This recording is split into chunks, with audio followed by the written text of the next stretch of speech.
Don Javier. Muy buenos días a todos. Magistrado, perdón, que no la había visto. Yo veo a bien poquitos también. Ahora sí los veo. Recording in progress. ¿Cómo está, Solé? Bien. Senador, muy buenos días. Saludamos a nuestros invitados y en el nombre del Dios y de la Patria se abre la sesión. Señor secretario. Sí, señor presidente, voy a compartir.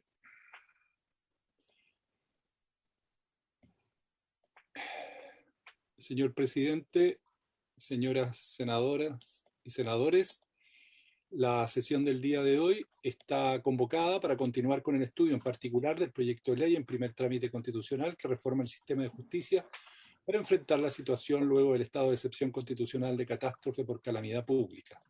Concurren a esta sesión el señor ministro de Justicia y Derechos Humanos, don Hernán Larraín, la jefa de la división jurídica, señora Mónica Naranjo, los abogados de la división jurídica, señora Joely Cares y el señor Ignacio Gaete, el jefe del Departamento de Asesoría y Estudio, el señor Milton Espinosa, las abogadas de la división de Asesoría de Estudio, señora Isabel Echeverría y Daniela González.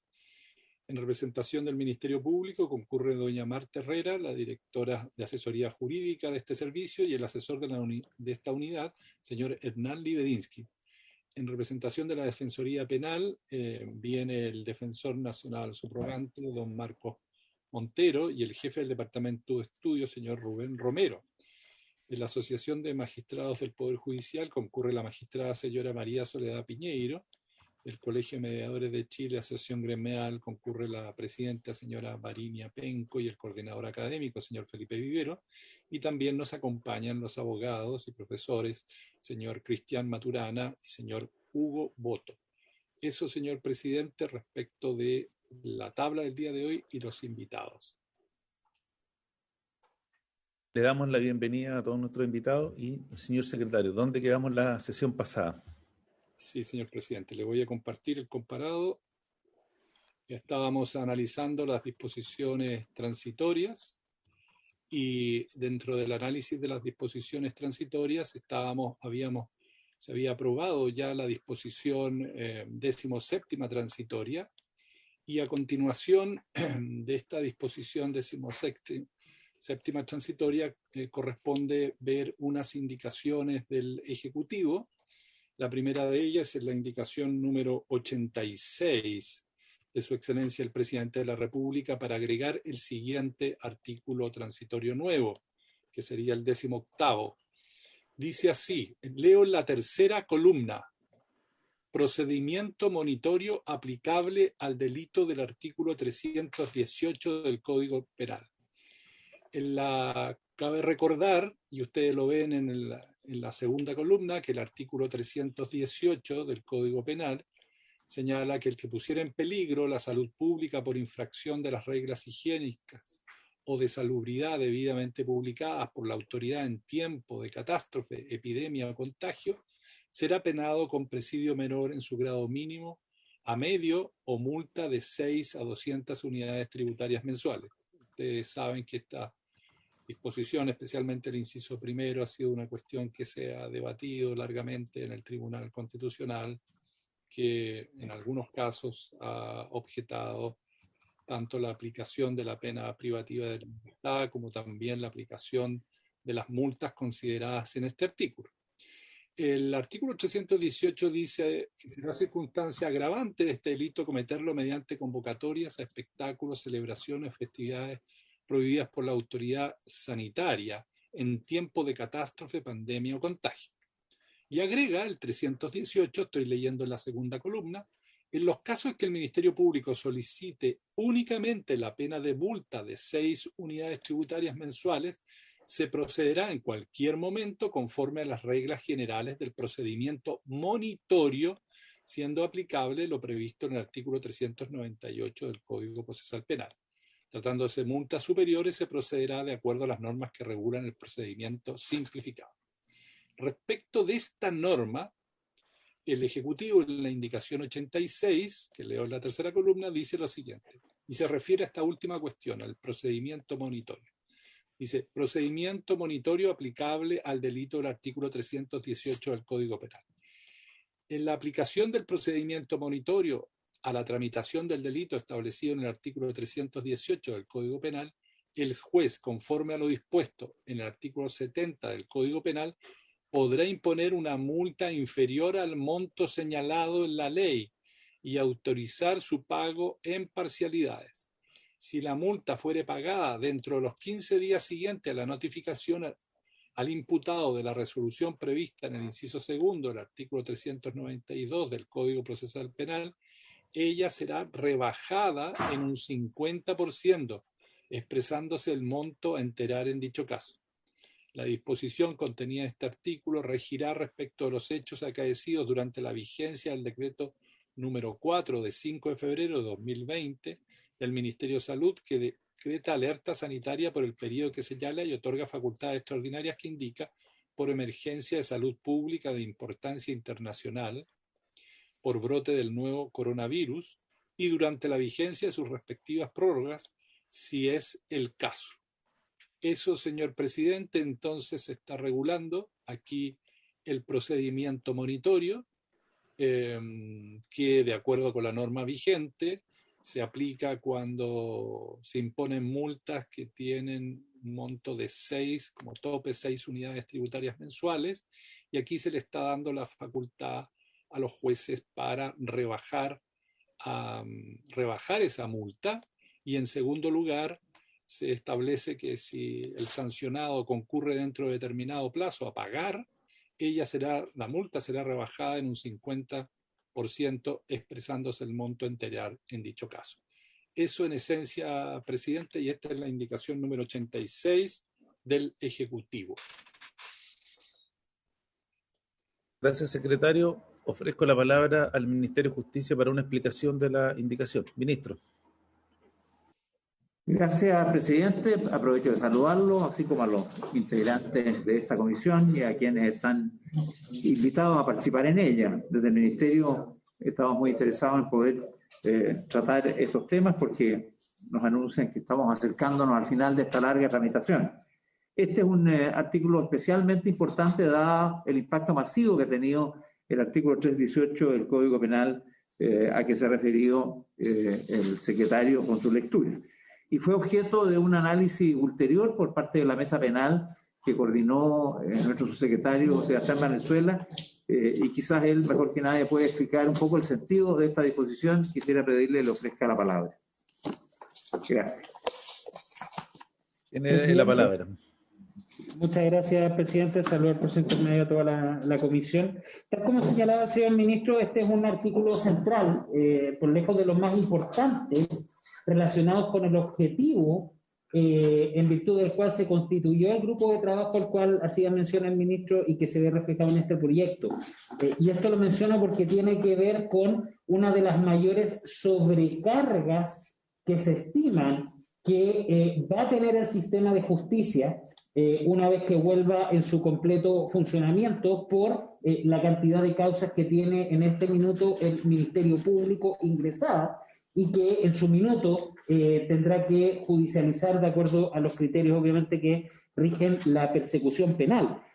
Tal como acaba de ser expuesto por la Secretaría, cabe recordar que el artículo 318 fue un artículo que fue modificado, que es el delito contra la salud pública, precisamente en el contexto de la pandemia, y como se señala ahí, en cuanto al tipo penal, no voy a entrar en detalle, pero básicamente poniendo en peligro la salud pública por la infracción a las reglas sanitarias, se establece una penalidad que va en presidio menor en su grado mínimo a medio, es decir, un delito de 61 días hasta los 3 años, pero además, como pena alternativa, una multa de 6 a 200 unidades tributarias mensuales, un rango bastante amplio de multa. No obstante, ese tipo penal establece una regla excepcional, que es que si solamente se pide el mínimo de la multa, 6 unidades tributarias mensuales, no se aplicaría un procedimiento que sería la regla general, que es un procedimiento simplificado. Esto es un procedimiento en el cual se cita a una audiencia donde se lee un requerimiento en contra del imputado, sino que se aplica un procedimiento monitorio, que es el procedimiento establecido normalmente para la falta. Esta fue una decisión en su minuto que se tomó por el legislador, y por lo tanto se estableció esta regla particular, un procedimiento monitorio que consiste básicamente en una tramitación más expedita, considerando una menor penalidad, estamos hablando solamente de una multa, que es una tramitación en excepción a la regla general de la oralidad y la inmediación, donde se hace una tramitación por escrito. Se presenta un requerimiento monitorio por parte del Ministerio Público al tribunal. El tribunal, si estima suficientemente fundado dicho requerimiento, lo notifica al imputado y el imputado a su vez tiene una serie de alternativas. Puede oponerse a ese requerimiento por estimarlo infundado, por considerar que es inocente y en ese sentido poder generar una audiencia que se transforma ya en un procedimiento simplificado, un procedimiento con audiencia y que puede llegar a un juicio oral. Ese es un derecho que permanece inalterable para el requerido, poder exigir un juicio oral ante el juez de garantía. Pero también se establece la posibilidad en un requerimiento monitorio, de acuerdo a las reglas generales, de poder pagar la multa. Y el Código Procesal Penal, dentro de las reglas generales, establece que esa multa puede, si la paga dentro de 15 días de recibido ese requerimiento, tener un descuento de hasta un 25% de la multa. Eso es lo que hoy está en nuestra legislación. El artículo 318, con estas penalidades que le acabo de mencionar, pero con una regla especial, señala el artículo 318 en el Código Penal, que si la multa es la mínima, solicitada por el Ministerio Público, se aplica el procedimiento monitorio y acabo de mencionar las reglas generales. Pues bien, es de público conocimiento, y esto fue justamente relevado tanto por la Corporación Administrativa del Poder Judicial como por el Ministerio Público, que hay una gran cantidad de causas, y hablo de decenas de miles de causas que están ingresadas en el Ministerio Público en virtud de la infracción de esta norma, y que por lo tanto hay una proyección de una sobrecarga de trabajo enorme en los tribunales y particularmente en los jueces de garantía, que a diferencia de los tribunales orales en lo penal, es en los jueces de garantía donde se proyecta la mayor sobrecarga y un colapso del sistema si que efectivamente no legislamos como lo estamos haciendo ahora, pero particularmente respecto a este delito. Entonces, acá lo que se hizo en el trabajo prelegislativo, cuando se convocó a todas las instituciones y se vieron estos datos, insisto, particularmente el Ministerio Público y la Corporación Administrativa del Poder Judicial, fue establecer normas que pudiesen incentivar el cumplimiento por parte de los requeridos, manteniendo inalterables sus derechos a exigir siempre y estableciendo normas más expeditas para su tramitación. ¿Y cuáles son esas normas? Son básicamente dos grandes reglas, presidente. En primer lugar, como lo señala el inciso primero del artículo 18º transitorio, se hace expresamente aplicable el artículo 70 del Código Penal.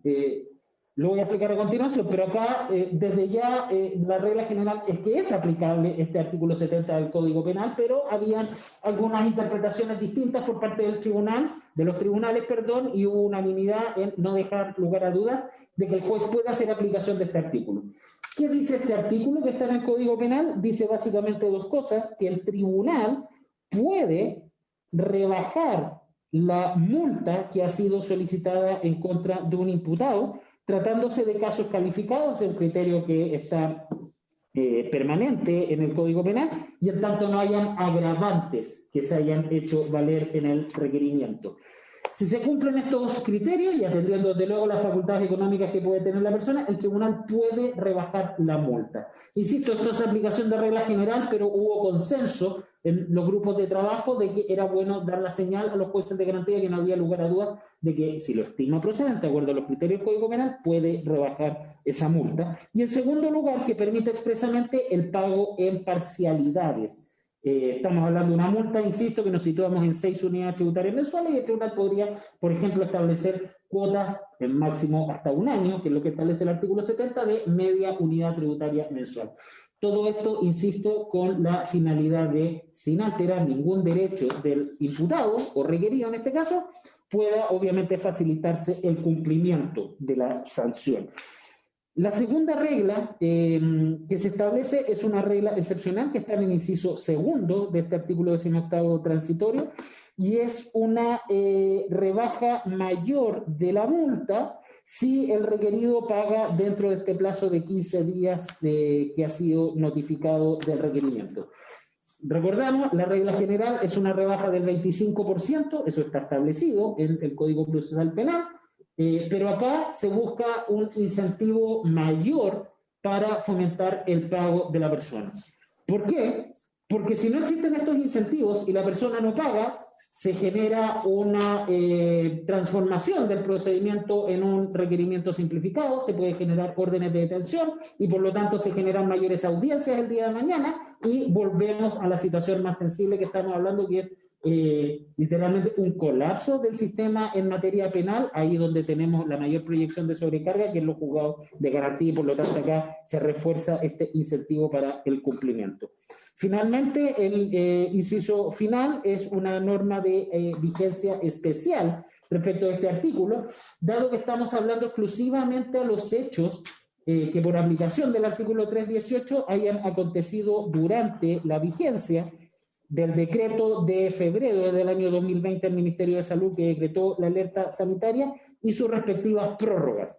¿Y esto por qué? ¿Por qué la regla especial? Porque si volvemos a la regla general, puede que el día de mañana, una vez que ya haya terminado de regir el estado de alerta sanitaria, recién se ha notificado un requerido por un hecho que ocurrió durante la vigencia de estos decretos y volveríamos a las reglas generales. Por lo tanto, no se generan estas normas de incentivo especial. Hay que dar una ultraactividad en la aplicación de esta norma y por lo tanto, aunque ocurra, por ejemplo, el año 2022, si es en base a un hecho que ha ocurrido durante durante la vigencia de este decreto de alerta sanitaria, esta es la norma que rige, por eso tiene una norma especial de vigencia.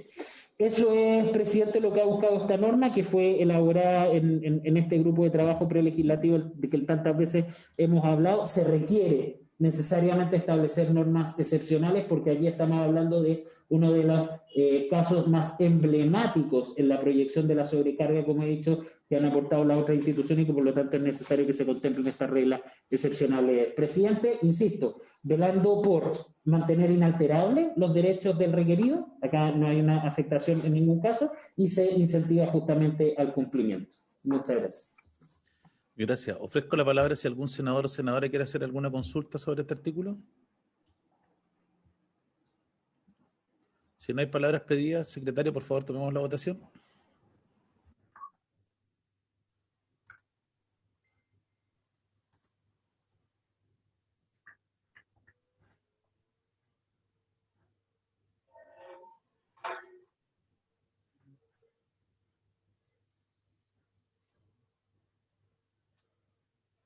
Secretario. ¿Aló, presidente? Ahí sí, está con audio. Tomamos votación. Presidente, ¿me escucha? Sí, tomamos la votación. Si no... Ya, perfecto. Hay palabras. En votación la indicación número 86. Senadora Eusberger. A favor. Senador Durresti. A favor. Senador Araya. A favor. Resultado de la votación, 3 votos por la afirmativa, ninguno negativo. Aprobada la indicación número 86 del Ejecutivo.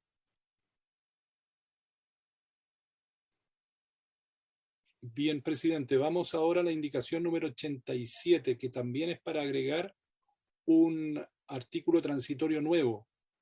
Estoy leyendo en la tercera columna.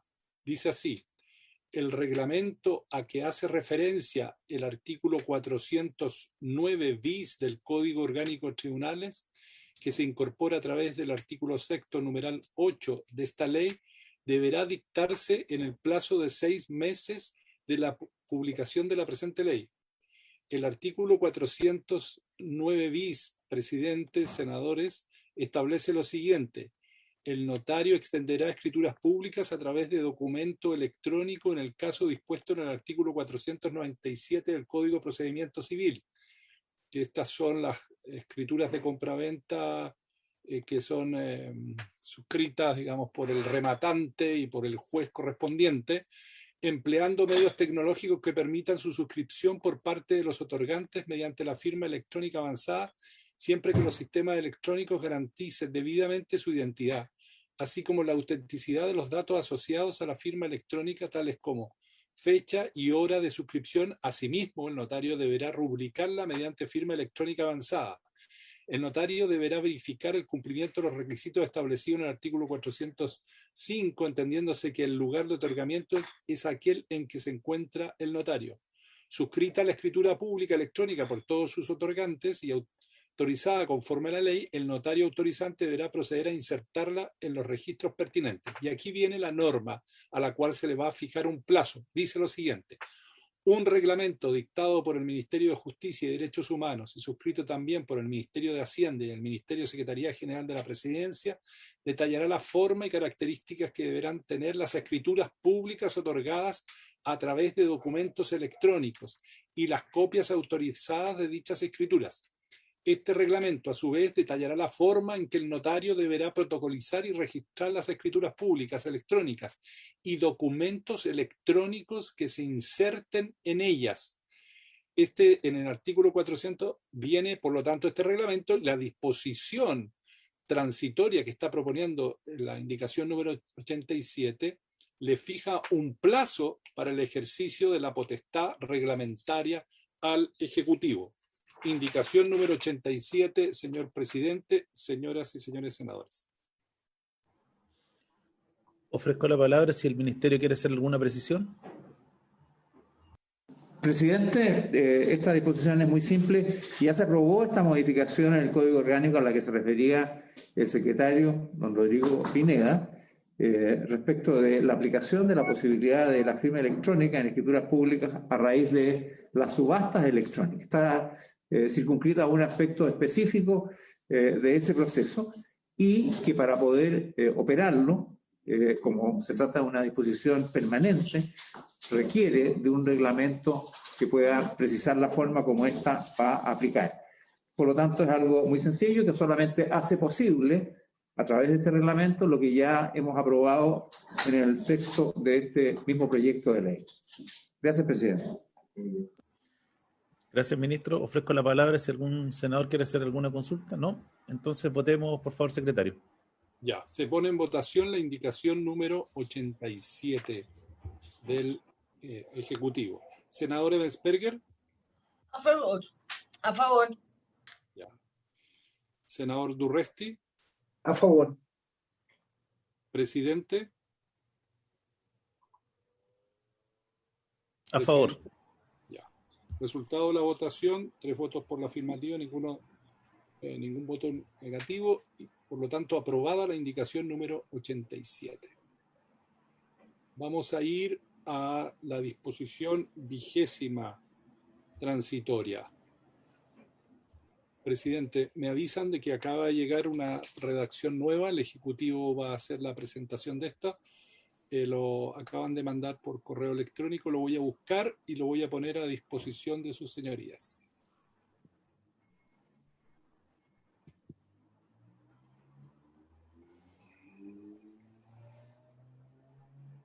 Bien.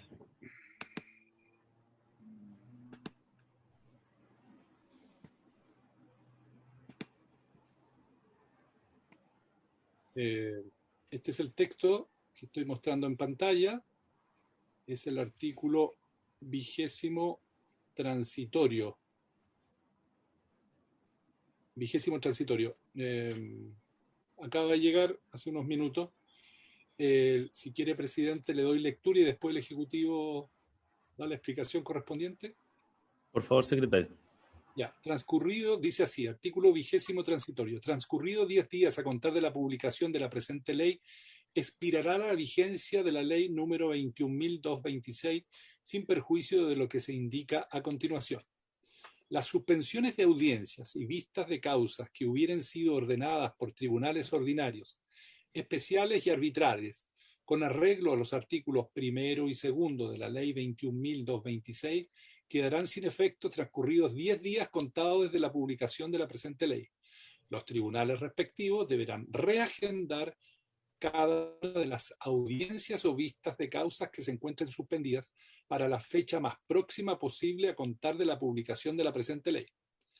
Aquellas diligencias y actuaciones judiciales que se encuentren postergadas por aplicación de lo dispuesto en el artículo 3º de la ley número 21.226 deberán decretarse su realización para la fecha más próxima posible a contar de la publicación de la presente ley.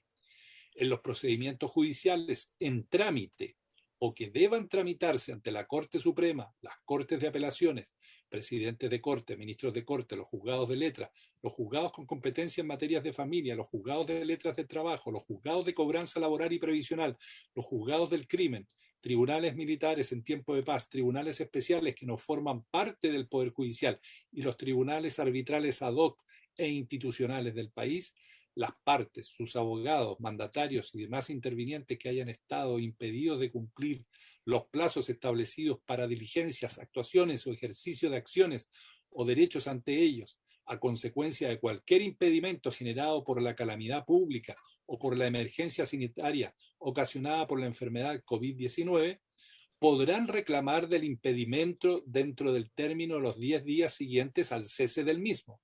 El tribunal resolverá de plano o previa tramitación incidental. Apreciará la prueba de acuerdo a las reglas de la sana crítica, sin perjuicio de los recursos que procedan en contra de esta resolución con arreglo a la ley. En los procedimientos judiciales en trámite o que deban tramitarse ante los juzgados de garantía y los tribunales del juicio oral en lo penal, los intervinientes que se hayan visto impedidos de cumplir los plazos establecidos para diligencias, actuaciones o ejercicio de acciones o derechos podrán formular la solicitud regulada en el artículo 17 del Código Procesal Penal, fundada en cualquier impedimento generado por calamidad pública o por emergencia sanitaria ocasionada por la enfermedad COVID-19. En estos casos, cuando el tribunal otorgue un nuevo plazo, deberá decretar que comience a correr en la fecha más próxima posible, debiendo adoptar las medidas que resulten necesarias para la pronta y debida administración de justicia. Los términos probatorios que se hubieran suspendido por disposición del artículo 6º de la ley 21.226 se reanudarán al 11º día hábil posterior al día de publicación de la presente ley y se entenderán prorrogados hasta 30 días después de dicha publicación, dentro del término de 10º día hábil posterior al día de publicación de la presente ley. Cada parte deberá solicitar toda diligencia de prueba que estime conducente, debiendo reiterar aquellas que hubiere pedido con anterioridad a la suspensión dispuesta en el artículo 6º de la ley 21.226. Asimismo, dentro de dicho término, de 10º día hábil, cada parte deberá presentar la lista de testigos y minuta de puntos sobre quien piense rendir prueba de testigo, debiendo presentar nueva lista y minuta la parte que hubiera presentado con antelación a la suspensión dispuesta en el artículo 6º de la ley 21.226. El tribunal, atendido el número de testigos y de los puntos de prueba, señalará una o más audiencias para el examen de los testigos, de conformidad a lo dispuesto en el artículo 16º transitorio de la presente ley.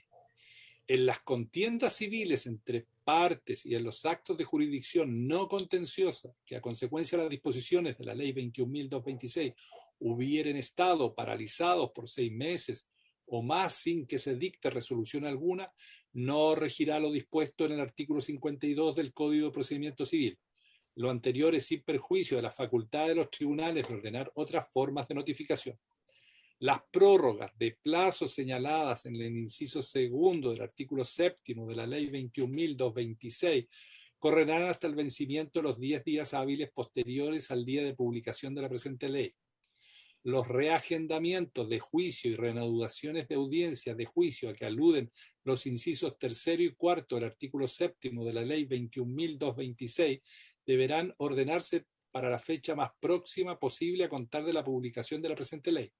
Las prórrogas y suspensiones de plazo señaladas en el artículo 8º de la ley 21.226 correrán hasta el vencimiento de los 50 días hábiles posteriores a la publicación de la presente ley.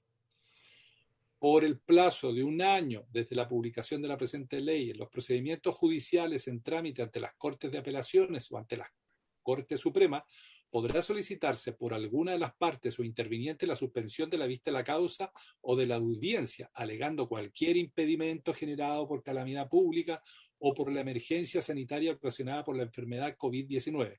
Quien alegue la suspensión deberá invocar fundamento plausible y acompañar los antecedentes en que se sustente, salvo que se trate de un hecho público y notorio.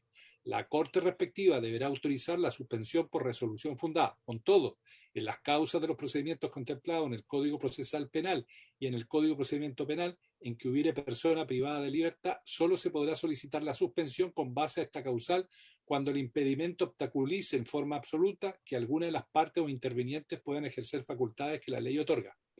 En los procedimientos contemplados en el Código Procesal Penal y en el Código Procedimiento Penal que se encuentren en trámite ante las Cortes de Apelaciones o ante la Corte Suprema, también se podrá alegar la causal señalada en el inciso anterior, para solicitar que el tribunal proceda a la realización de la vista de la causa o de la audiencia en forma remota o bajo la modalidad semipresencial, consistente en la comparecencia vía remota de uno o más de los intervinientes, estando siempre el tribunal presente, lo que también podrá ser dispuesto de oficio por el tribunal. No será aplicable la causal de suspensión señalada en el inciso 11 en la tramitación de los recursos de amparo y de los recursos de protección y en las causas que requieran la intervención urgente del tribunal. Sin perjuicio de lo anterior, en estos casos se podrá alegar esta causal para solicitar que el tribunal proceda a la realización de la vista de la causa o de la audiencia en forma remota o bajo la modalidad semipresencial, consistente en la comparecencia vía remota de una o más de los intervinientes, estando siempre el tribunal presente, lo que también podrá ser dispuesto de oficio por el tribunal. Este es el artículo 20 transitorio. Señor presidente, señores senadores, voy a hacérselos llegar a sus correos para que los tengan también a su disposición. Gracias, secretario. Ofrezco la palabra al Ministerio de Justicia para la explicación de esta indicación. Gracias, presidente. Esta disposición, que tiene algunas correcciones, ya estaba en los sustantivos incorporada en el texto que conocen los integrantes de la comisión, pero que ha tenido algunas modificaciones producto de las conversaciones que han tenido lugar durante la discusión de este proyecto. Intervenciones como la de la ministra Soledad Piñeiro, entre otras, han sido consideradas para introducir algunos cambios al texto que se presentó oportunamente y que hoy día se recogen para hacer más efectiva esta disposición. Este es un artículo especialmente relevante porque supone que terminada la vigencia de la ley 21.226, que se dictó para enfrentar esta crisis y que tuvo efectos en las audiencias y su prórroga, las vistas de las causas, la suspensión de los términos probatorios, que es donde ha tenido más impacto y que hoy día es lo que más genera conflictos y atochamientos, y se pone en el escenario de que esto empieza a funcionar nuevamente. ¿Cómo se va a hacer? Yo quisiera que pudiéramos analizarlo pormenorizadamente y para esos efectos, para ver cómo se prevé, quisiera pedirle, le ofreciera la palabra a Mónica Naranjo, que puede explicar cómo se dan los escenarios respecto de cada una de estas situaciones, supuesto que termina la ley y empiezan a regir los plazos, pero para poder evitar que eso genere un nuevo colapso, hay una programación que es la que aquí se hace, cómo se reagenda, cómo se prorrogan y se retorna con los plazos probatorios, que es particularmente importante por lo delicado de la situación. Si le parece, le pido que le ofrezca la palabra a Mónica Naranjo. Doña Mónica. Gracias, presidente. Efectivamente, tal como plantea el ministro, el objetivo de este artículo 20 transitorio es darle continuidad al funcionamiento del sistema de justicia, una vez en el fondo que pierda vigencia la 21.226, que es la regla o la ley en el fondo que regula hoy día todo el funcionamiento del sistema. Y la verdad es que este artículo le dimos bastante vueltas porque originalmente uno podría decir, bueno, entrada que sea en vigencia esta ley, se derogó automáticamente la 21.226, pero lo que ocurre es que la 21.226 regula diferentes situaciones en diferentes sedes. Por lo pronto, en el fondo, regula suspensiones de audiencia y vistas de la causa, regula también la suspensión de los términos probatorios, establece en fondo causales especiales para alegar entorpecimiento y establece también en fondo normas especiales relativas a la prescripción. Entonces, por lo tanto, lo que tuvimos que hacer en este artículo 20º transitorio fue ir poniéndonos en cada una de estas hipótesis y regulando en particular qué es lo que ocurre frente a ella, de forma tal de darle continuidad al funcionamiento del sistema de justicia. Y básicamente, por lo tanto, lo que se hace es recoger esas diferentes hipótesis, estableciendo caso a caso cómo se van a ir reanudando entre estas vistas de causa, las suspensiones que han sido decretadas, etcétera. Y particularmente hicimos una revisión, una segunda revisión, si se quiere, respecto a los casos de lo que ocurre en los términos probatorios en materia civil, que entendemos obviamente que es lo que genera hoy día una gran preocupación, porque tal como exponía el artículo 6 de la 21-26, los términos probatorios hoy día están suspendidos. Y por lo tanto lo que se prevé es que se genere una avalancha de reanudaciones en materia civil. Entonces, respecto a esto, lo que hemos planteado y que está regulado en el inciso sexto, si es que me lo estoy contando mal, 1, 2, 3, 4, el sexto efectivamente, es señalar, hacemos una conjunción de dos temas. De partida, en fondo, estamos prorrogando los términos probatorios, es decir, en fondo, una vez que entre en vigencia esta ley, una vez que sea publicada esta ley, estamos señalando que los términos probatorios que estaban corriendo serán prorrogados por un plazo de hasta 30 días después de la publicación de esta ley, de forma tal, en fondo, de generar un periodo mayor de tiempo para que tanto las partes como el tribunal se puedan ordenar respecto de la prueba que quedó pendiente previo a la vigencia de la 21-26, por lo tanto, al estado de excepción constitucional. ¿Qué es lo que queremos decir? Es que, por ejemplo, si una parte, en el fondo, estaba en pleno periodo probatorio, le habían corrido, en el fondo, ya 10 días de su probatorio, independiente del fondo del tiempo que haya transcurrido con anterioridad a la vigencia de la 21-26, su término probatorio se verá prorrogado 30 días después de publicar esta ley que estamos discutiendo hoy en día. Y por lo demás, estamos señalando también, para efecto de que el Tribunal Civil tenga plena claridad respecto de qué actuaciones en el fondo va a tener que llevar a cabo, estamos señalando específicamente que la parte tendrá que solicitar en el fondo la prueba necesaria durante este periodo, es decir, tendrá que acompañar lista de testigos, la minuta sobre los puntos que piensa rendir esta prueba de testigo, independiente si lo hubiese presentado con anterioridad. Y esto porque también en el fondo tomando un punto que planteó en algún minuto la ministra Piñeiro, que efectivamente durante el periodo que ha transcurrido prácticamente ya de un año, desde la vigencia de la 21-26, puede que hayan causas que hayan terminado, que hayan concluido, que se haya llegado a acuerdos por fuera del tribunal, etcétera, y por lo tanto lo que necesitamos saber efectivamente es qué causas se van a reactivar y por eso se está planteando esta carga, si se quiere, respecto de la parte para que vuelva a acompañar su lista de testigos, para que efectivamente se puedan además agendar las correspondientes en el fondo de audiencias testimoniales, entendiendo que además, conforme a lo mismo que ya ha sido aprobado por esta comisión, las pruebas testimoniales tendrán que ser rendidas en el tribunal y por lo tanto es necesario que el tribunal tenga pleno conocimiento de cuánta prueba se va a rendir en los próximos días, digamos, una vez que entre en vigencia esta ley, de forma tal que no se generen en el fondo problemas sanitarios en las mismas inmediaciones del tribunal. Básicamente son fondos como la regulación que hemos hecho. Y en lo restante, insisto, tiene que ver con darle continuidad a las regulaciones que ya se hicieron a nivel de la ley 21-226. Hago un alcance también, presidente, que hay algunos plazos en el fondo que debimos haber señalado que era de días hábiles. Particularmente estoy pensando en el inciso primero, en el segundo y en el sexto se debería señalado que era por días hábiles, que en el fondo se nos olvidó en el fondo incluir esa mención. Gracias, presidente. Gracias, Mónica. Ofrezco la palabra a la ministra Piñero. Gracias, señor presidente. Aprovecho de saludar a los señores y señoras senadoras y a todos los invitados y parte de los que trabajan en Secretaría. Tengo un par de dudas respecto precisamente de la nueva norma propuesta para la reanudación de los probatorios en materia civil.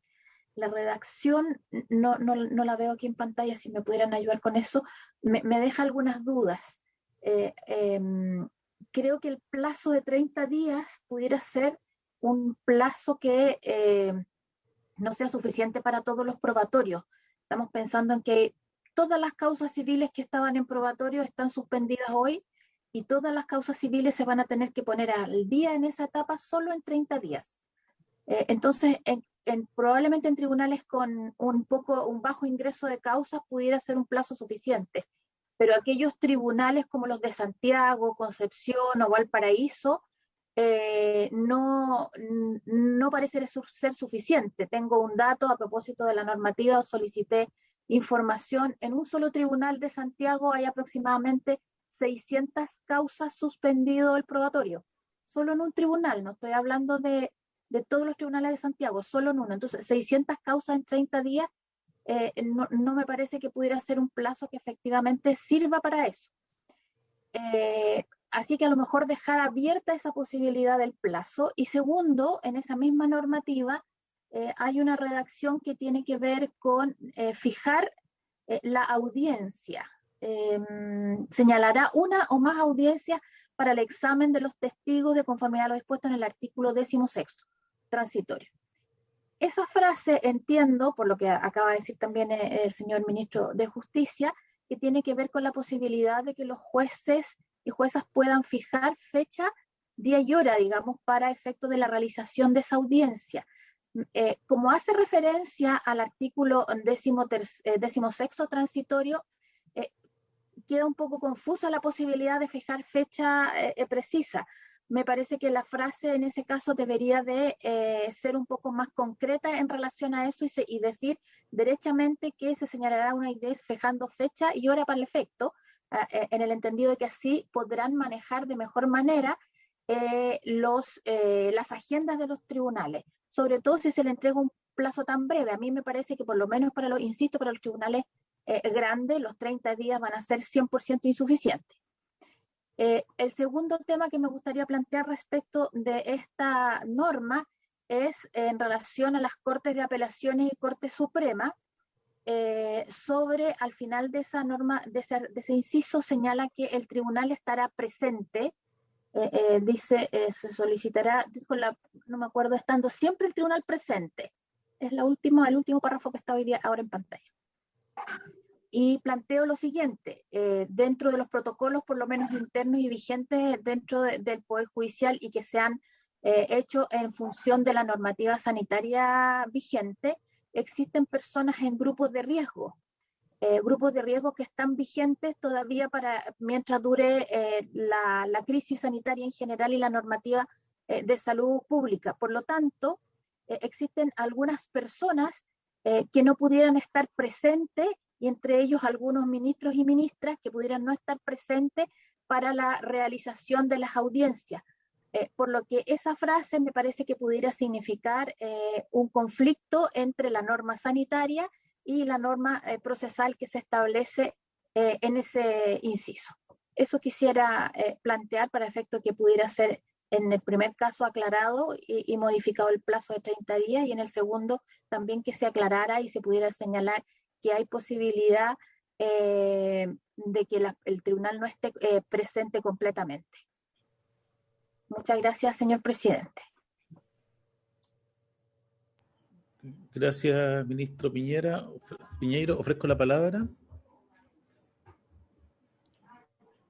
Ministro, ¿puedo hacer una consulta antes que conteste el ministro? Tengo este artículo es bastante central en el proyecto, porque en el fondo viene a ser el núcleo de cómo se va a resolver la sobrecarga que van a tener los distintos juzgados una vez que termine la ley de excepción. En esto me gustaría preguntarle al ministerio qué es lo que va a pasar principalmente con el tema de los juicios de arriendo. Yo he recibido bastantes mensajes, muchas personas que están preocupadas por la suspensión de la ley que ha impedido llevar adelante distintos juicios de arriendo y como consecuencia de ello que no pueden recuperar sus inmuebles.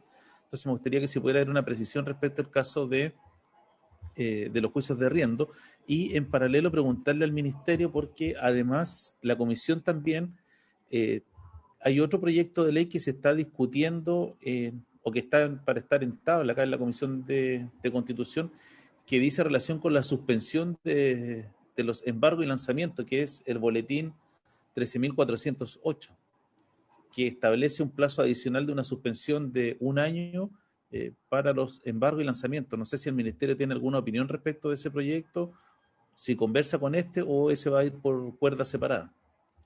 Le ofrezco la palabra al ministro. Gracias, presidente. Si le parece, Mónica Naranjo puede hacerse cargo de estas inquietudes. Doña Mónica. Gracias, presidente. Parto por lo que plantea en fondo la ministra Piñeiro respecto de la amplitud, en el fondo, la prórroga del término probatorio. La verdad es que nosotros, para poder fijar este plazo de 30 días, tuvimos a la vista la ley 20.436, que modifica plazo en materia de actuaciones judiciales y de declaración de muerte presunta en las zonas afectadas por el terremoto. Estamos hablando del caso del terremoto del año 2010, que generó efectivamente una catástrofe a nivel nacional, en que directamente hubo tribunales que cerraron sus puertas durante varios meses precisamente porque estaban en el suelo. Y precisamente en el fondo el artículo primero de esa ley lo que regula en el fondo es una prórroga por 30 días. O sea, por lo tanto nosotros nos basamos en una prórroga que ya estaba previamente aprobada y que dio resultados en el fondo en esa oportunidad. Y por lo tanto en el fondo entendemos que es un plazo que de alguna forma ya ha sido probado en la práctica.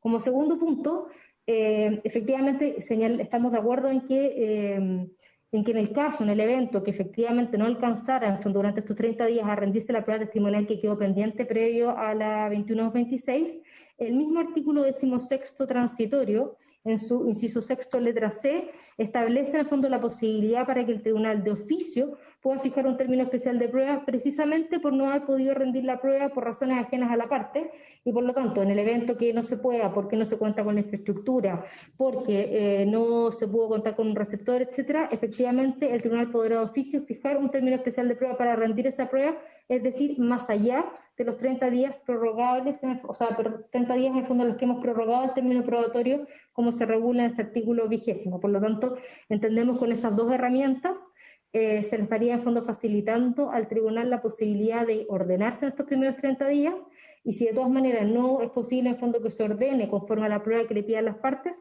pueda en fondo echar mano de este término especial de prueba que está regulado en el 16º. Pero de todas maneras, insistimos en que es necesario establecer un plazo máximo en el fondo de prórroga de los términos probatorios, y esto tiene que quedar establecido en la ley. Es decir, no podemos decir que esto sea a los plazos en el fondo que determine finalmente los tribunales, porque hay que tener alguna claridad de cuándo van a concluir estos términos probatorios que precisamente estaban corriendo. Respecto al fondo de la realización de las audiencias en los tribunales superiores, es decir, las Cortes de Apelaciones y la Corte Suprema, lo que regula precisamente el inciso penúltimo y último del artículo 20 transitorio es la posibilidad que estas audiencias se hagan en forma remota o bajo la modalidad semipresencial. Y cuando habla de la modalidad semipresencial, ahí es cuando la define y dice consistente la comparecencia vía remota de uno más de los intervinientes, estando siempre presente el tribunal.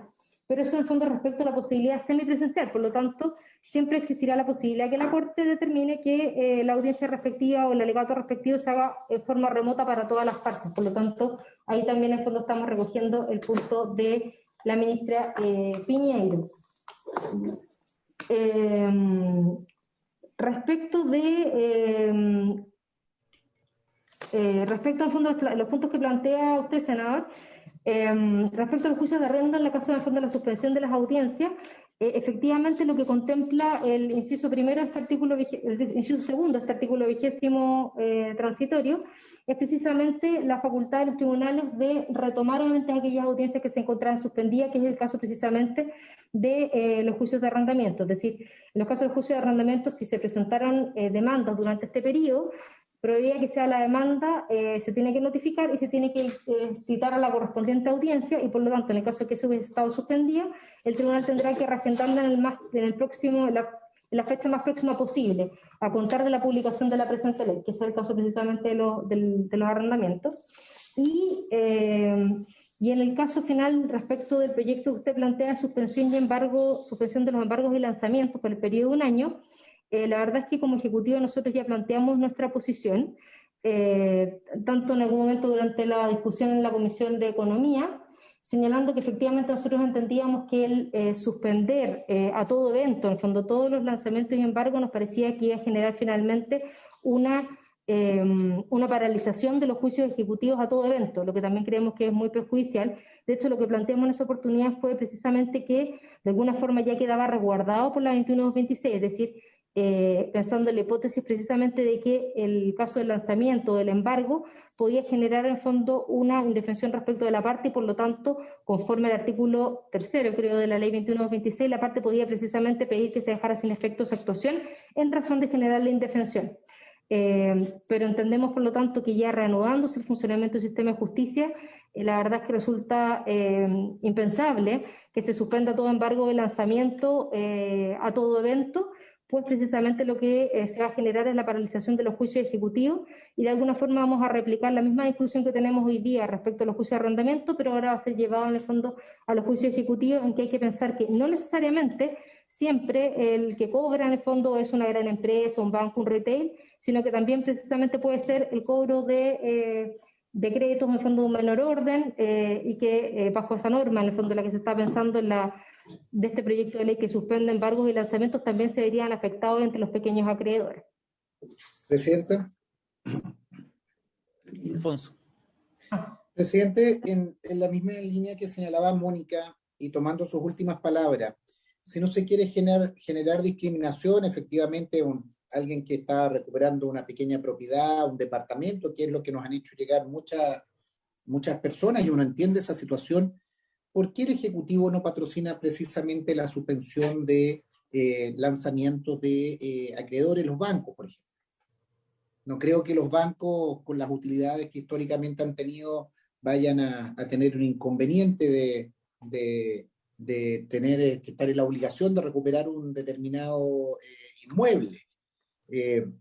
Tomándome las palabras de Mónica, que han señalado esa distingo entre el pequeño propietario, entre quien está haciendo un juicio ejecutivo entre partes, digamos, con las mismas armas en términos de capacidad económica. Claramente hay instituciones financieras, que en este caso son los bancos, que perfectamente podríamos poner ahí una limitación. Me gustaría que pudiera aclarar esa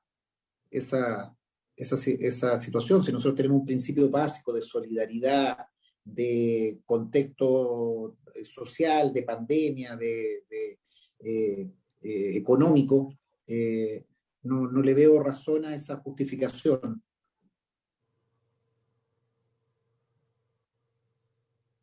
Mónica o el ministro. Sí, presidente, yo creo entender la inquietud que plantea el senador Durresti. Sin embargo, no es fácil la decisión de diferenciar por crédito según el acreedor, ya que generaría una suerte de desigualdad ante la ley, compleja de resolver, pero además porque la suspensión de los lanzamientos no significa que dejen de correr los plazos para los intereses, para las multas, para las eventuales sanciones, por así decirlo, económicas, que significa el postergar el cumplimiento de las obligaciones. Y eso puede generar una cifra de deuda todavía más abultada que termine por perjudicar a los deudores. De alguna manera, lo que está ocurriendo hoy día con la situación de los arrendamientos se volvería a repetir, si acaso no se toma la misma medida de levantar y permitir que vuelva el flujo normal de la situación. Además, esta norma va a permitir desfasar el funcionamiento de los procesos. No se van a agendar todos de inmediato, sino que hay un proceso de reagendamiento que va a permitir que en el tiempo se pueda resolver. Estamos pensando que esta es una norma que debería tiene que pasar a segundo trámite, tiene que ir a la Cámara, por lo tanto, ahora no va a estar lista antes de 2 meses más y luego del reagendamiento de todo. Estamos hablando de una aplicación dentro de varios meses, pero si no permitimos gradualmente, con estos procesos y con estas posibilidades de reagendar que se han planteado, dándole a los tribunales ciertas atribuciones para eso y poder ordenar su forma de continuar con los procesos, si suspendemos algunas etapas de esto, yo creo que vamos a generar un nuevo tapón en el funcionamiento de la Administración de Justicia. Y yo creo que hay que buscar una solución por otro lado, por el lado de la situación económica de los deudores, reactivación económica, mejorar el empleo, y no intervenir en el proceso judicial, porque desgraciadamente, como ya ha ocurrido, se está produciendo una situación cada vez más compleja en el ámbito del funcionamiento de la situación de los que tienen derechos que hoy día se ven perjudicados, y trazar la línea divisoria puede generar una situación de discriminación, objeto de recursos de inaplicabilidad y otros que perjudicarían la correcta aplicación de esta norma, con consecuencias que tal vez deriven en una mala administración de justicia o una falta de provisión del servicio a que estamos obligados a otorgar. Gracias, ministro. El profesor Maturana. Muy breve, señor presidente. En primer lugar, yo entiendo que el plazo de los 30 días es fatal solo para las partes, pero no para el tribunal. Todos los plazos que se establecen en el Código de Procedimiento Civil respecto de los tribunales no son fatales, y lo que opera dentro de esa norma, como muy bien dice, es lo más pronto posible, y en consecuencia, sí lo que entendemos que para las partes las presentaciones de las listas de testigos y señalar las otras actuaciones debería entenderse fatal, no así para los tribunales. Y lo otro, solo para la historia de la ley, que nosotros entendemos que para cumplir con esta nueva normativa, cada vez que la parte haga una presentación, debería señalar su correo electrónico para que se le hagan las notificaciones por correo electrónico y no por cédula, de acuerdo con las normas permanentes que se encuentran aprobadas. Gracias, presidente.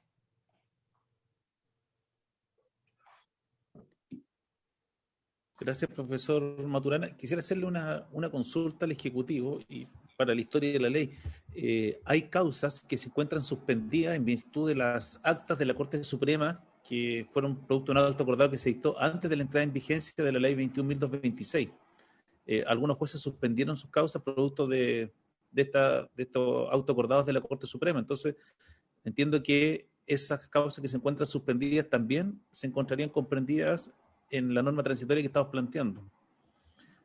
No sé si esto sería necesario dejarlo en forma expresa también en el texto, o basta con la interpretación que también se entienden incluidas las causas suspendidas en razón de estas actas de la Corte Suprema, que son previas a la dictación de la ley 21.226. Mónica, si le parece. Mónica. Sí, presidente. Efectivamente, nosotros sabemos que las facultades que tiene la Corte Suprema de regular ciertas materias mediante autoacordado, entendemos que tiene que ser siempre en el fondo conforme a lo que dispone la ley. Por lo tanto, si bien la Corte Suprema puede dictar estos autoacordados con anterioridad a la vigencia de la ley, lo hizo precisamente en una situación absolutamente excepcionalidad, y por lo tanto lo que debe regir ahora es lo que regía en el fondo y los autoacordados que se dictaron con posterioridad a la ley 21.26, ajustando las actuaciones obviamente a lo que dispone dicha ley, y por lo tanto también lo que va a disponer esta nueva ley al respecto. Creemos que no es conveniente que en el fondo se deje establecido mediante una ley que aquellas actuaciones, en fondo, o diligencias que se suspendieron en virtud de un autoacordado que efectivamente no corresponde a una facultad de legislar, sino que más bien en fondo facultades que regulan regulación interna dentro del propio Poder Judicial, que es regulado acá en esta ley. Pero sí, para efectos de la historia de la ley, entendemos que cualquier tipo de suspensión que haya sido decretada con anterioridad debe quedar sin efecto y por lo tanto tiene que empezar a regir a cabalidad lo que se disponga en esta ley. Gracias, presidente. Gracias, Mónica. Bueno, dejamos constancia, le pediremos ahí a la Secretaría que quede constancia que para la historia de la ley se entiende que las actas de la Corte Suprema que permitieron suspensión de juicio quedan contempladas también en esta norma, aun cuando no fueron motivo de norma legal. Si no hay más consulta, procedamos a votar el artículo. Bien. Se pone entonces en votación el artículo 20º transitorio en los términos propuestos por el Ejecutivo, con la única enmienda de agregar en alguno de sus incisos la mención a días hábiles en aquello en que no se había consignado. Senadora Ebensperger. A favor. Senador Durresti. Voy a fundamentar mi voto. Yo creo que estas son las oportunidades en las cuales el Ejecutivo, el sistema judicial tiene que hacer algunas diferenciaciones claras respecto a los procedimientos de distintas magnitudes. La igualdad de defensa en este tipo de circunstancias no es la misma. No están operando, no estamos en normalidad de funcionamiento. Entonces, claramente aquí se genera una simetría en materia de defensa. No comparto la opinión del Ejecutivo de que sería discriminatorio o sería difícil distinguir respecto de aquellas instituciones que son grandes ejecutores en materia de juicio ejecutivo, especialmente en materia de remate. Los bancos, yo creo que debiera haber una moratoria respecto de ejecuciones. Entonces, no estoy de acuerdo con esta norma, me voy a abstener, señor secretario. Ya, se abstiene el senador Durresti. Presidente. A favor. A favor. Resultado de la votación, 2 votos a favor, 1 abstención. Aprobada la redacción de este precepto en los términos ya indicados.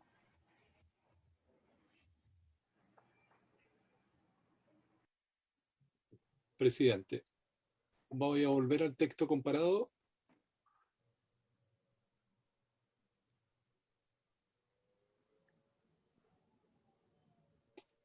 A ver, un minuto.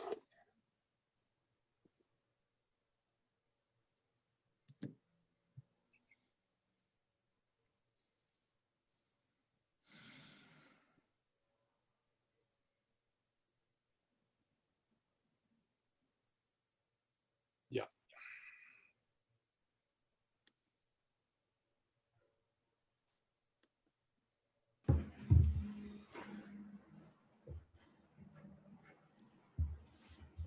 ¿Se ve el texto comparado, presidente, senadores? Vamos, secretario. Ya. Quedaría por último examinar la disposición 21ª transitoria. Dice así, artículo 21º, transitorio. Estoy leyendo la última columna abajo. A partir de la publicación de la presente ley y por el lapso de un año, modifícase el inciso segundo del artículo 65 de la ley 19.668 que crea los tribunales de familia, ampliándose el plazo para dictar sentencia de 5 a 10 días. Gracias, secretario. Ya. No sé si el Ejecutivo quiere hacer alguna explicación. Ministro Sí, o doña Mónica. Muy breve. Este artículo transitorio, así como el que viene, recogen los plazos que se solicitaron en la moción de los senadores respecto de, en este caso, de la dictación de sentencia en el ámbito de familia, y en el próximo transitorio, el 22º, se refiere a las modificaciones en distintas materias en el ámbito laboral. Lo que hemos hecho nosotros es recoger esas propuestas que estaban contenidas en la moción que ustedes presentaron para convenir que se incorporen dentro de estas disposiciones transitorias, haciendo coherente la fusión que se ha hecho del proyecto del Ejecutivo con el que presentaron ustedes para los efectos de pensar en cómo debería ser el retorno a la normalidad, con este periodo de tiempo en donde estas materias van a estar con estos plazos distintos. En este caso, se amplía el plazo para dictar sentencia de 5 a 10 en el ámbito de familia. Gracias, presidente. Gracias, ministro. Ofrezco la palabra. No veo palabras pedidas, entonces tomemos la votación, por favor, secretario. Ya. Artículo 21º transitorio. Senadora Bensperger. A favor. Senador Durresti. Me voy a abstener. Abstención. Presidente. A favor. Resultado de la votación, 2 votos por afirmativa, 1 abstención. La abstención no influye en el resultado. Aprobada la disposición 21ª transitoria. 22ª transitoria. Dice así. A partir de la publicación de la presente ley y por el lapso de un año, modifíquese el Código del Trabajo como sigue. A. El plazo para agendar la audiencia preparatoria señalada en artículo 451 se ampliará de 35 a 50 días. B. El plazo para la celebración de la audiencia del juicio señalado en el numeral 6 del artículo 453 se ampliará de 30 a 60 días. C. El plazo para la dictación de la sentencia señalada en el artículo 457 se ampliará de 15 a 30 días. D. El plazo para fallar el recurso señalado en el inciso primero del artículo 482 se ampliará de 5 a 10 días. E. El plazo para dictar sentencia señalado en el artículo 494 se ampliará de 10 a 20 días. F. El plazo para dictar sentencia señalado en el inciso final del artículo 501 se ampliará de 3 a 10 días. Artículo 22º transitorio, presidente. Gracias, secretario. ¿El Ejecutivo para una explicación? Presidente, como decía, esto, al igual que el artículo anterior, el 21º, es parte del texto de la moción que presentaron los 5 senadores de esta comisión. El anterior referido a ampliar los plazos para las sentencias de familia y este para agendar diversas diligencias dentro del ámbito laboral. Nosotros lo que hemos recogido, la moción que ustedes presentaron, incorporarla como una disposición transitoria. Nada más, presidente. Gracias, ministro. Ofrezco la palabra. Senador Durresti. Sí, reconociendo la certeza de lo que dice el ministro Larraín, me gustaría escuchar al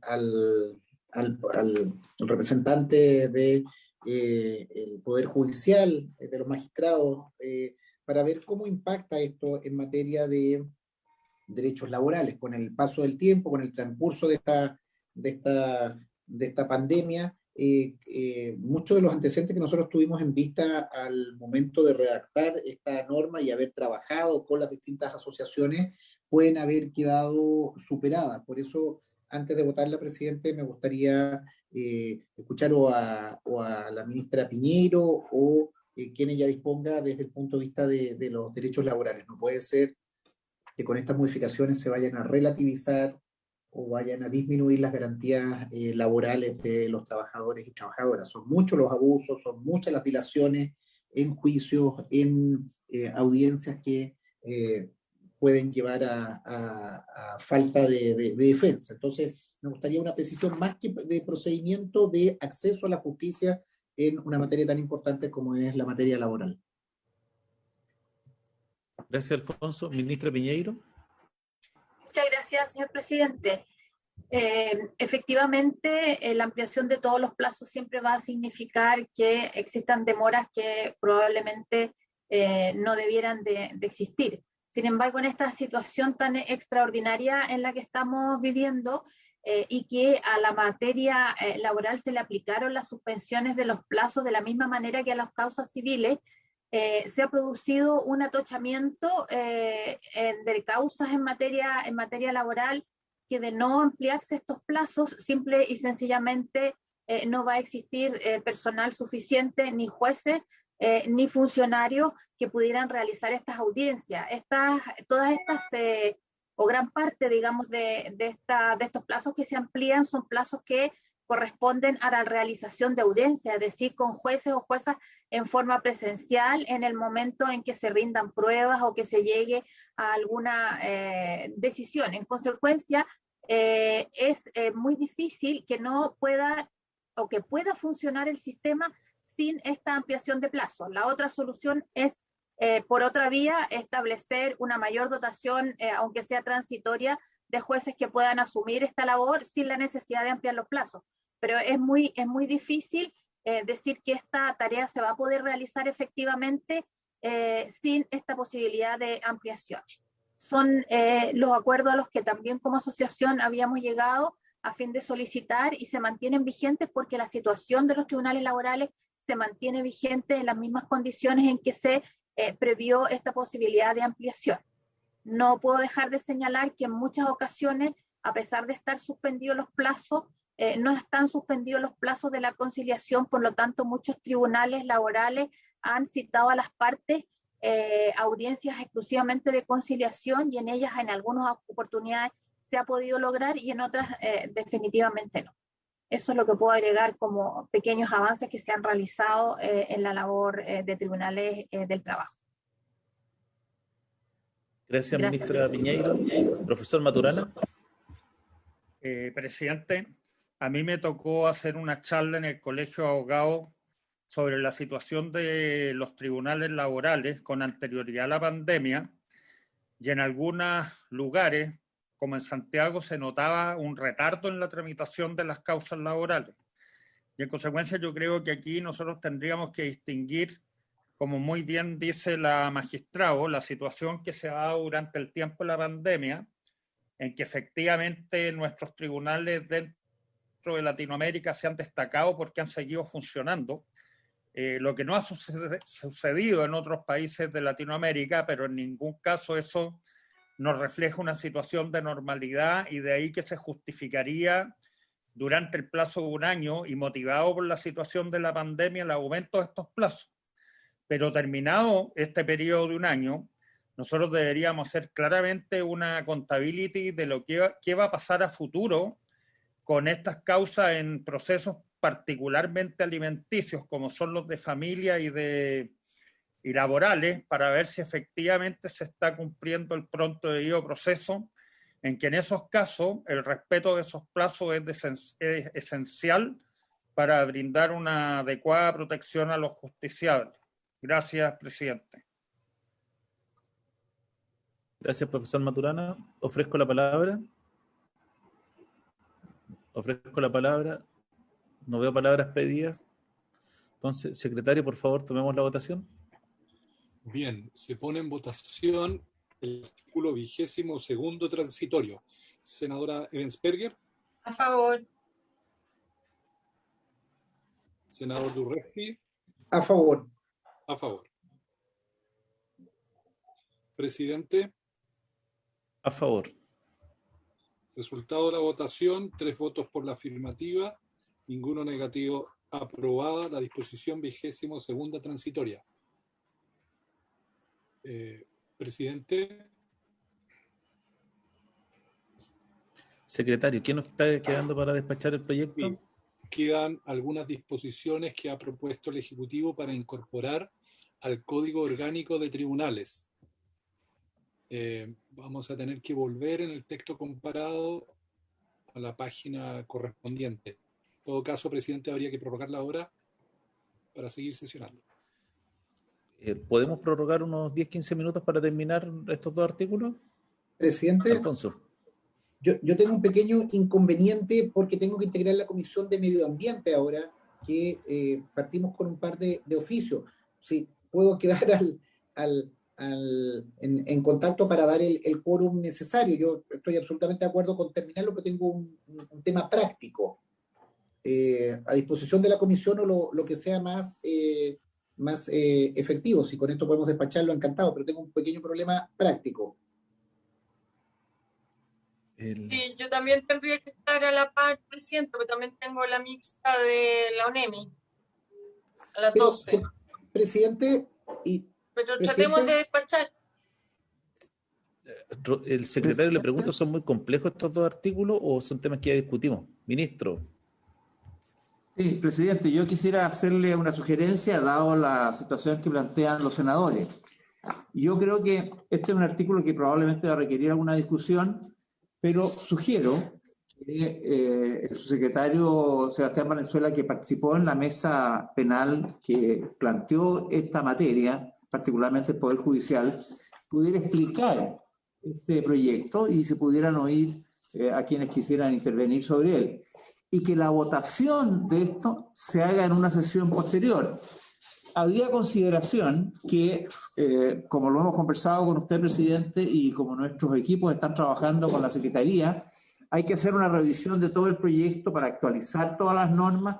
Probablemente el Ejecutivo va a tener que presentar algunas indicaciones para darle forma a acuerdos que ya se han adoptado, y necesitamos una sesión de todas maneras para poder cerrar el proyecto. En consecuencia, yo sugiero que hoy día se dé la explicación, que quede para votación estos artículos que se están proponiendo en el Código Orgánico de Tribunales, conjuntamente con la revisión de todo el proyecto, que deberíamos hacerla, presumo, la próxima semana. Es decir, en esta semana la Secretaría con nuestros equipos articulan toda la revisión del proyecto para tener las revisiones y las votaciones que haya que hacer respecto de eso, más la votación de estos dos artículos que queremos proponer en atención a lo que ha ocurrido también en la propia disposición de esta ley. Aquí lo que se trata es de extender al ámbito penal lo que ya hemos acordado en el ámbito civil, laboral y de familia. ¿Sí le parece, presidente?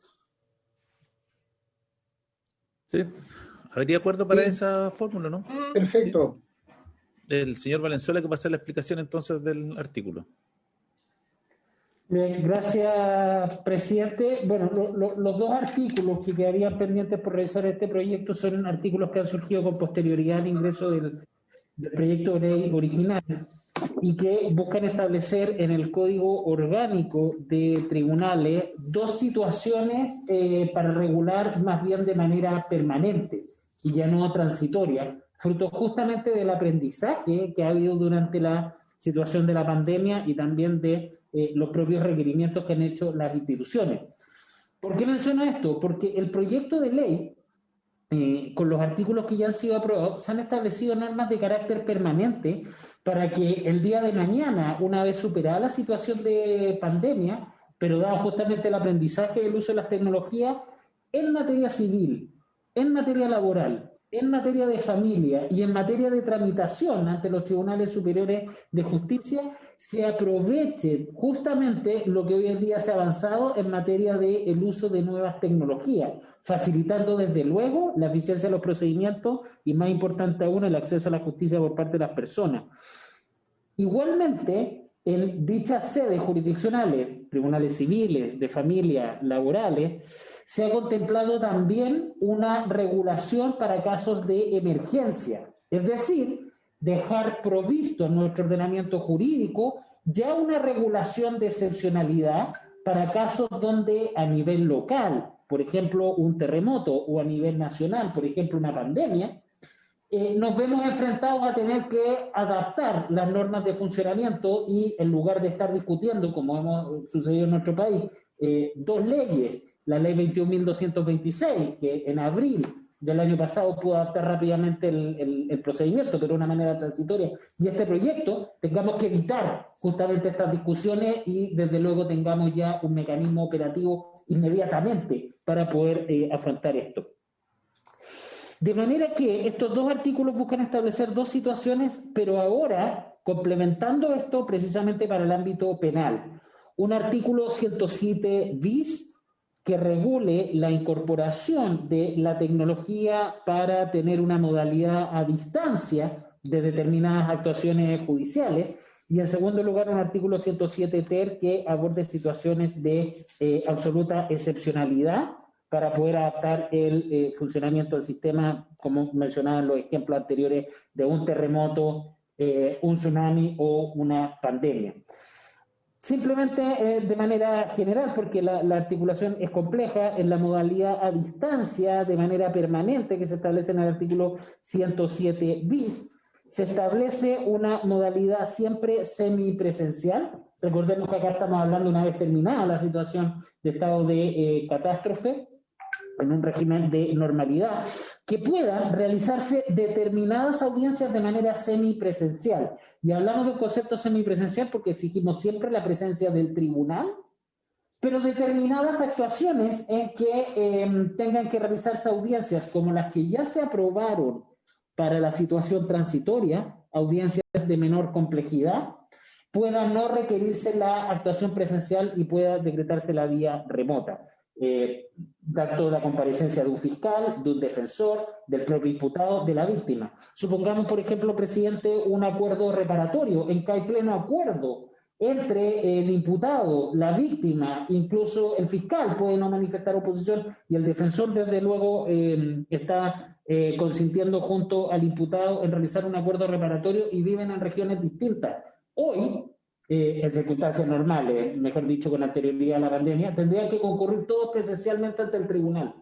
Sin embargo, y recogiendo precisamente el énfasis que establecían tanto el propio senador Durresti y el senador Buenchumilla, cuando decían, aquí la tecnología llegó para quedarse y esto tiene que trascender a la pandemia, lo que se está regulando, bueno, en casos de menor complejidad, desde luego, pueda establecerse esa modalidad de funcionamiento estando siempre presente el tribunal, se mantiene la posibilidad de un recurso específico para los intervinientes si entienden que hay una vulneración a las garantías del debido proceso. Insisto, estoy recogiendo todos los estándares que se mencionaron para la situación de pandemia, y esto es importante, descartando obviamente de manera expresa que esta modalidad semipresencial pueda ser aplicable respecto de las audiencias de juicio, sea un juicio oral o sea un juicio simplificado, y en todas las otras audiencias en que preste declaración la víctima, el imputado, testigos o peritos, que puede ser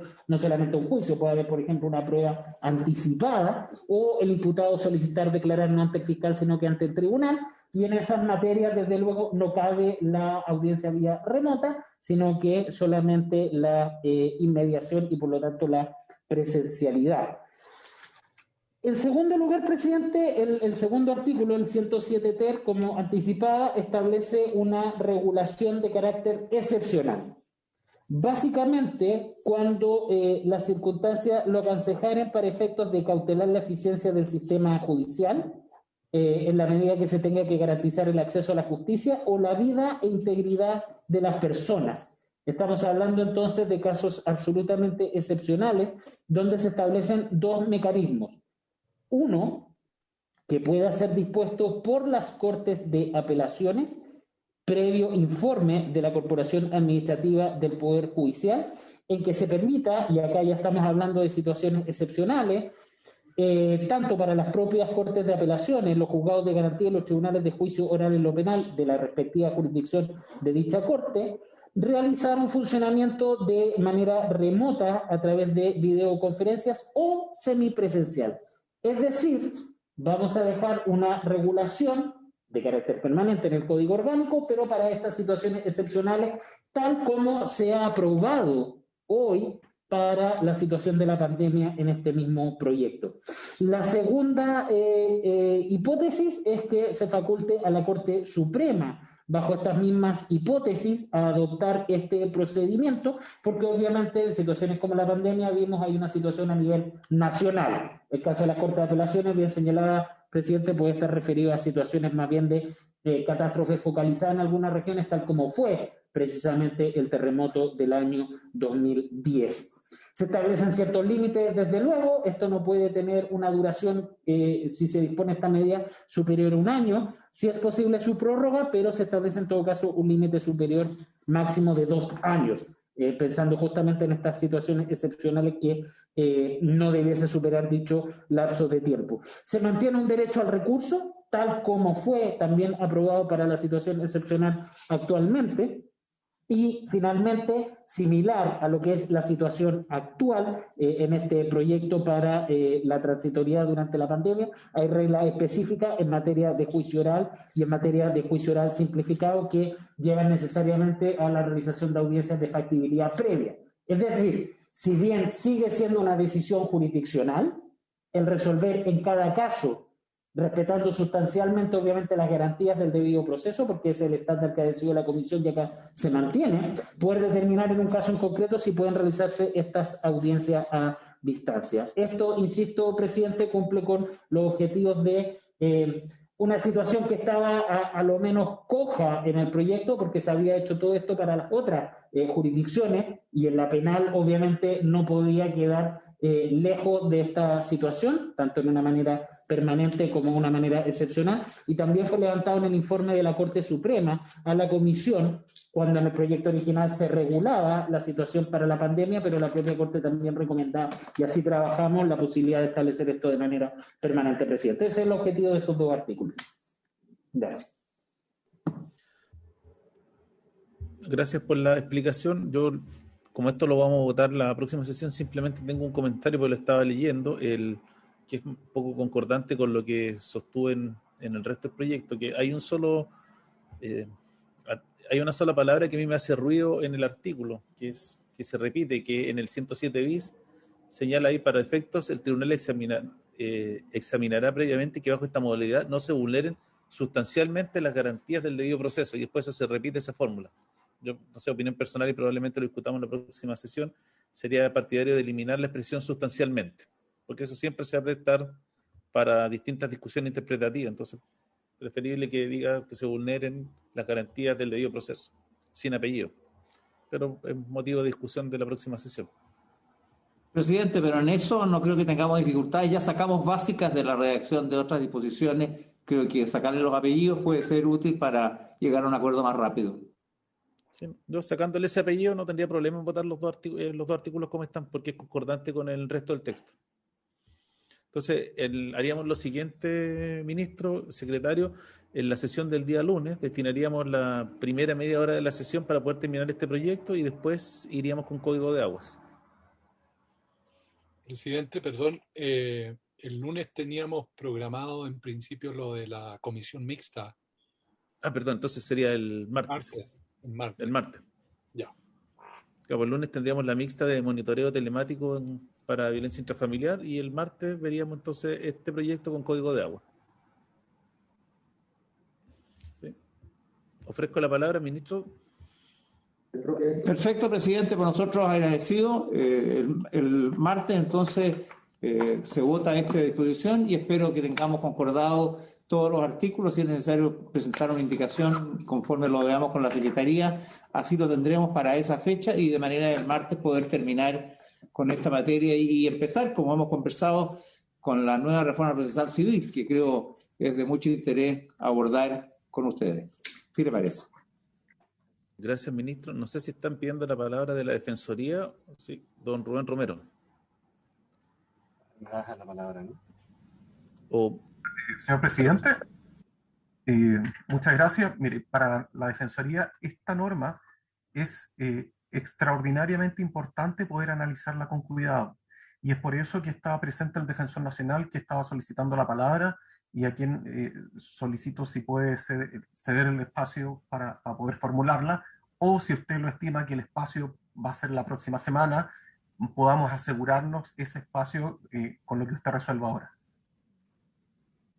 Yo preferiría que fuera la próxima sesión porque estén presentes todos los senadores antes de la votación, para que pueda haber mayor conocimiento el resto de la comisión de lo que ustedes quieren plantear como defensoría.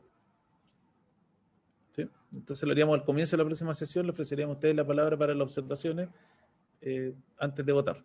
Y no sé, ¿alguien más está pidiendo la palabra? Don Felipe Vivero. Sí, presidente, muchas gracias. Buenas tardes a usted y a los senadores y senadoras presentes y a los invitados.